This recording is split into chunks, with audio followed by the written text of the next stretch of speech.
Welcome to our 5 on 5. We're pleased to be joined by Cal Mukumoto, the CEO and chair of the Coquille Economic Development Corporation, as well as Chief Tanner, the chief of the Coquille tribe. Gentlemen, thank you for being here. Thank you. Thank you. Our pleasure.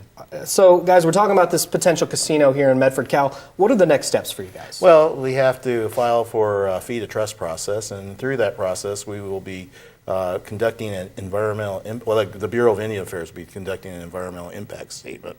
And we'll also start working with the city on an intergovernmental agreement so we won't impact their infrastructure. We'll be able to offset any costs and work together in law enforcement and so on and so forth. No, so how is it going to work with Seven Feathers? They believe this is their territory and they don't want you guys here. Well, actually, this has been identified through the Coquille Restoration Act as an area that the tribe can take land and put it in a trust and actually have a casino. That's one of the uses they can do. It was identified in the Restoration Act that this is an area that tribe members live.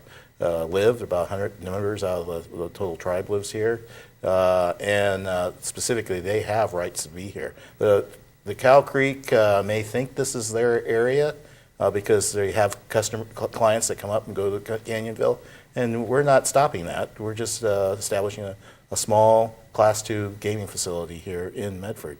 We will be here, we'll be employing people. These people will work in Medford and they'll live here and spend their money in Medford. Now, is the market deep enough for both of you guys? Well, we did some preliminary studies, and of course, we're not planning to build something that can take every last gamer in this, or people that want to select Class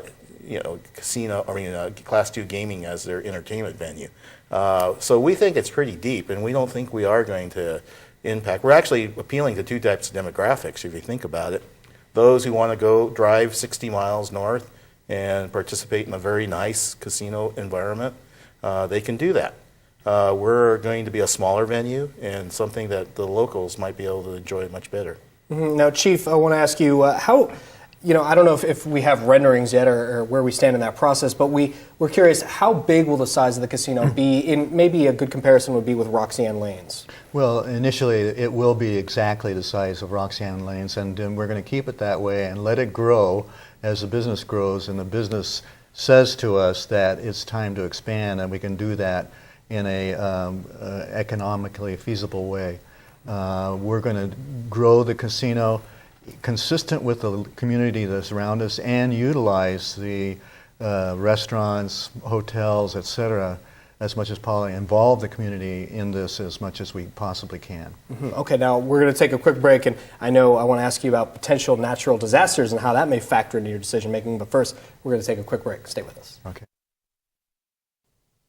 Welcome back to our 5 on 5. Again, we're here with Cal Mukumoto, the CEO and chair of the Coquille Economic Development Corporation, as well as Coquille Tribe Chief Kenneth Tanner. So, Cal, let me ask you, you guys work closely with city and county governments, but how much of that are you required to work with them on? Well, I think we are required to work with them because we're coming into this community and we want to establish a business. And we want a business that is a good corporate citizen. And I think that just from an operation standpoint, we need to be working with them. Now, do you need their approval for certain aspects once it's on your land? Well, yes, they will be a concerned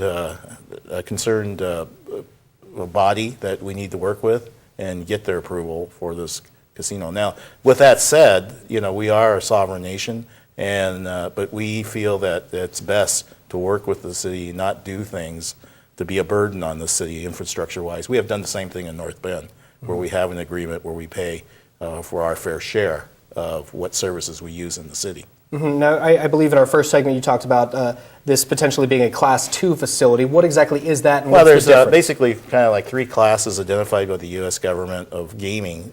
Class 3, which we have at the Mill Casino, are your traditional Las Vegas-style random probabilities, table games, slot machines. You go down to a Class 2, we can have bingo and have slot machines or electronic devices that use bingo probabilities for determining who wins and who doesn't win.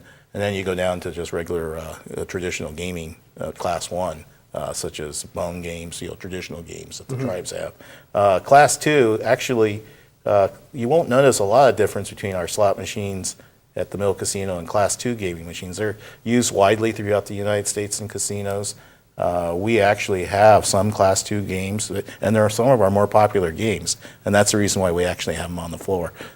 These games are very entertaining and a lot of fun to play on. Mm-hmm. Now, Chief Tanner, I understand the potential of natural disasters. How does that play a role in this decision? Well, that played a big role for us in making a decision we took seriously before we made it.